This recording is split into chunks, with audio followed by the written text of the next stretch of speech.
തമിഴ്നാട് വാൽപ്പാറയിൽ കാട്ടാനാക്രമണത്തിൽ യുവാവ് മരിച്ചു. പുതുഗഡു എസ്റ്റേറ്റിലെ കോളേജ് വിദ്യാർത്ഥി മുകേഷാണ് മരിച്ചത്.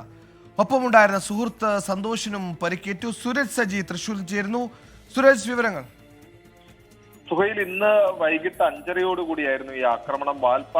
വാൽപ്പാറയിൽ നിന്ന് വീട്ടിലേക്ക് മടങ്ങുന്നതിനിടയിലാണ് ഈ മുകേഷിനെ ഈ കാട്ടാന ആക്രമിക്കുന്നത്. വഴിയിൽ 2 കാട്ടാനകൾ നിൽക്കുന്നത് കണ്ട് മുകേഷും ഒപ്പമുണ്ടായിരുന്ന സുഹൃത്തും ഈ ബൈക്ക് നിർത്തുകയായിരുന്നു. ആ സമയത്താണ് ഇരുവരെയും ഈ കാട്ടാന ആക്രമിക്കുന്നത്. ഒപ്പമുണ്ടായിരുന്ന സന്തോഷ് എന്ന സുഹൃത്തിന് പരിക്കേറ്റു. പക്ഷെ മുകേഷിന് ഗുരുതരമായി പരിക്കേൽക്കുകയും ചെയ്തു. പിന്നീട് മുകേഷിനെ ആശുപത്രിയിൽ എത്തിച്ചെങ്കിലും ജീവൻ രക്ഷിക്കാനായില്ല എന്നുള്ളതാണ് പറയുന്നത്. നിലവിൽ മൃതദേഹം വാൽപ്പാറ സർക്കാർ ആശുപത്രിയിലാണുള്ളത്. പ്രത്യേകിച്ച് ഈ കേരള തമിഴ്നാട് അതിർത്തിയാണ്. ഈ മലക്കപ്പാറയിൽ നിന്ന് അധിക ദൂരമില്ല. കേരളത്തിന്റെ വനാതിർത്തിയോട് ചേർന്ന് തന്നെയാണ് ഈ സംഭവം ഉണ്ടായിട്ടുള്ളത്. ഈ മേഖലയിൽ ഈ ചക്കയുടെ സീസൺ ആയതുകൊണ്ട് തന്നെ ഈ ചക്ക കഴിക്കാൻ വേണ്ടി ജനവാസ മേഖലയിൽ ഇറങ്ങിയതായിരുന്നു ഈ കാട്ടാന എന്നാണ് പറയുന്നത്. 2 കാട്ടാനകളാണ് ഇത്തരത്തിൽ ഉണ്ടായിരുന്നത്. ഈ കാട്ടാനയെ കണ്ട് വാഹനം നിർത്തിയ സമയത്താണ് ഈ ആക്രമണം ഉണ്ടായത്.